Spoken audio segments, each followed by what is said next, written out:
جھوٹ بولنا اتنا بڑا اکبر کبائر میں سے، کبیرہ گناہ میں سے اکبر ہے۔ اگر اس چیز کا ہم عادی ہو جائیں گے، اگر سچ بولنے کا عادی ہو جائیں گے، تو آگے اللہ فرماتے ہیں اسے کیا نفع ہوگا؟ کہ دنیا میں بھی نفع ہوگا اور آخرت میں بھی نفع ہوگا۔ قولوا قولا سدیدا یصلح لکم اعمالکم، اللہ تعالیٰ تمہارے سچ بولنے کی برکت سے دنیا کے اعمال صالحہ کو اللہ صحیح فرما دیں گے، قبول فرمائیں گے۔ تم جو بھی کام کرو گے تم سے سچا کام، اچھا کام صادر ہوگا، برے کام کی طرف تمہاری رغبت نہیں ہوگی۔ یصلح لکم اعمالکم، اللہ تمہارے اعمال کو ٹھیک ٹھاک کر دے گا، یہ دنیا کا نفع۔ گناہوں کی طرف میلان نہیں ہوگا، رجحان نہیں ہوگا۔ انسان اگر کام کرنا چاہے گا تو اچھائی کی طرف جائے گا، برائی کی طرف نہیں جائے گا۔ یصلح لکم اعمالکم، اللہ تمہارے اعمال کو درست فرما دیں گے۔ اور آگے دوسرا نفع، وَيَغْفِرْ لَكُمْ ذُنُوبَكُمْ، اور اللہ تمہارے سچ بولنے کی عادت کی وجہ سے تمہارے گناہوں کو اللہ معاف فرما دیں گے۔ صغیرہ گناہ انسان، بہت سارا انسان سے ہو جاتا ہے، اس سچ بولنے کی عادت کی وجہ سے اللہ بلا توبہ اس کے صغیرے گناہ کو معاف کر دیں گے۔ کبیرہ گناہ بلا توبہ معاف نہیں ہوتا۔ کبیرہ گناہ کے شرائط میں داخل ہے کہ جب تک کہ توبہ نہیں کریں گے تب تک کہ گناہ معاف نہیں ہوگا، لیکن صغیرہ گناہ اللہ تعالیٰ بہانہ ڈھونڈ ڈھونڈ کے اللہ تعالیٰ معاف کرتے رہتے ہیں۔ کسی نے وضو بنا لیا، کسی کو پیسہ دے دیا، کسی کی مدد کر دیا، ان بنیادوں کی وجہ سے اللہ تعالیٰ اس کے گناہوں کو معاف فرما دیتے ہیں۔ تو اللہ فرماتے ہیں اگر تم نے سچ بولنے کی عادت بنا لی، یغفر لکم ذنوبکم، اللہ تمہارے گناہوں کو معاف کر دے گا۔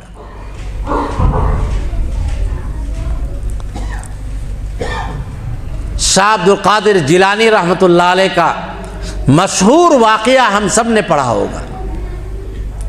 جو پڑھنے کے لیے جا رہے تھے تو ان کی والدہ نے اشرفیوں کی تھیلی بغل میں سی کر کے دے دیا تھا۔ اس زمانے میں یہ ٹرین، بس، ان چیزوں کا سفر تھا نہیں، جنگلات کا سفر ہے، پیدل سفر کر رہے ہیں، اونٹ سے جا رہے ہیں۔ ڈاکوؤں نے قافلے پہ حملہ کیا، تمام کے مال کو لوٹ لیا۔ اس نوجوان سے پوچھا تمہارے پاس کیا ہے؟ کہا میرے پاس اشرفیوں کی تھیلی ہے۔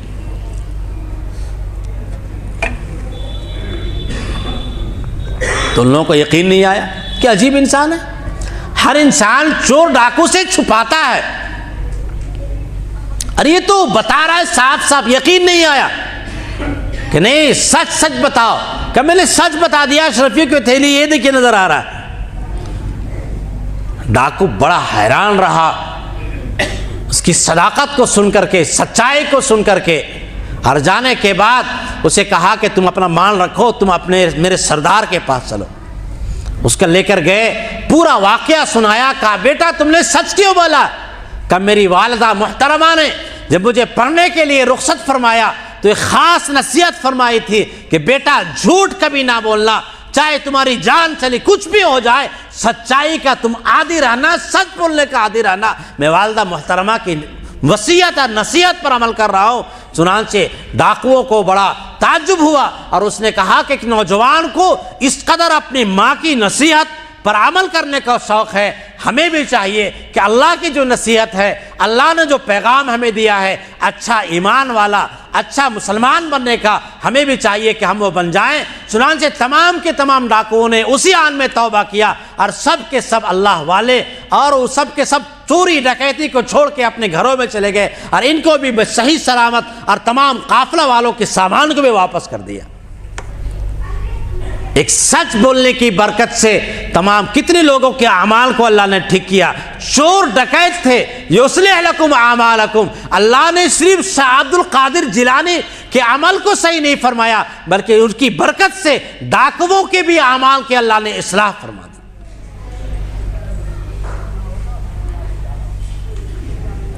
لیکن ایک جگہ ایسی ہے جہاں شریعت نے جھوٹ بولنے کی اجازت دی، وہ جگہ کون سی ہے؟ بخاری شریف کے باب ہے، امام بخاری نے باب ہی باندھا ہے، لیس الکذاب الذی یصلح بین الناس، جو دو لوگوں میں صلح کراتا ہے،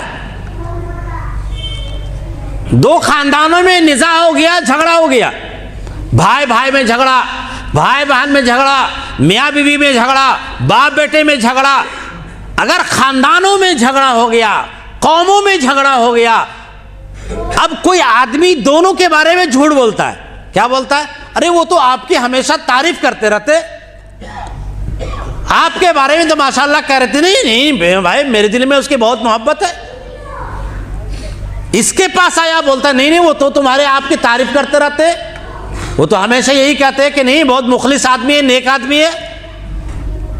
اس چھوٹے سے جملے میں دونوں کے دلوں میں جو نفرت کی، کدورت کی آگ جل رہی تھی، جو شعلہ بھڑک رہا تھا، اس شعلے میں کمی آ جاتی ہے اور دو خاندان ٹوٹتے ٹوٹتے بچ جاتے ہیں۔ اس بنیاد پر اگر کوئی جھوٹ بولتا ہے کہ لوگوں میں اصلاح کرا دے، لیس الکذاب، وہ آدمی جھوٹا نہیں ہے جو لوگوں میں صلح کرانے کی بنیاد پر جھوٹ بولتا ہے۔ اللہ تعالیٰ نے گناہ کبیرہ کو بھی اللہ تعالیٰ نے ثواب کا ذریعہ بنا دیا، وہ کیا تھا؟ دو لوگوں میں صلح کرا دینا۔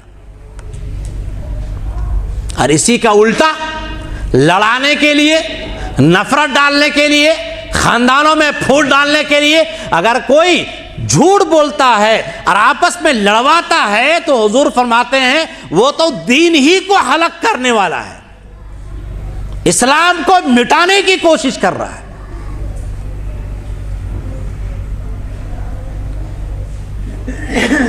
تو جھوٹ بولنا یہ انتہائی اکبر کبائر میں سے ہے، لیکن لوگوں کے درمیان صلح کرانے کے لیے، خاندانوں میں صلح کرانے کے لیے اگر کوئی جھوٹ بول کر کے صلح کراتا ہے، اللہ نے اس گناہ کو معاف کر دیا۔ اور نبی علیہ الصلوۃ والسلام نے فرمایا لیس الکذاب الذی یصلح بین الناس، وہ جو آدمی جھوٹا نہیں ہے جو لوگوں میں صلح کرانے کے لیے جھوٹ بولتا ہے۔ آج ہم لوگ جھوٹ بولتے ہیں لوگوں میں لڑانے کے لیے، نفرت ڈالنے کے لیے، خاندان میں ٹوٹ پھوٹ کرنے کے لیے، اپنے عہدے کے لیے، جاہ و حشم کے لیے، اپنے منصب کے لیے، ان چیزوں کے لیے جھوٹ بولتے ہیں جو ہماری زندگی کے لیے، ہماری آخرت کے لیے وبال جان ہے۔ اگر ہم نے جھوٹ اس بنیاد پر بولا کہ ہمارے خاندان میں صلح ہو جائے، میاں بیوی میں صلح ہو جائے، تو وہ تو باعث ثواب بن جا رہا ہے۔ اللہ تعالی ہم سب کو سچ بولنے کا عادی بنائے، سچ بولنے کی توفیق عطا فرمائے، جھوٹ بولنے سے اللہ ہم سب کی حفاظت فرمائے۔ وآخر دعوانا ان الحمد للہ رب العالمین۔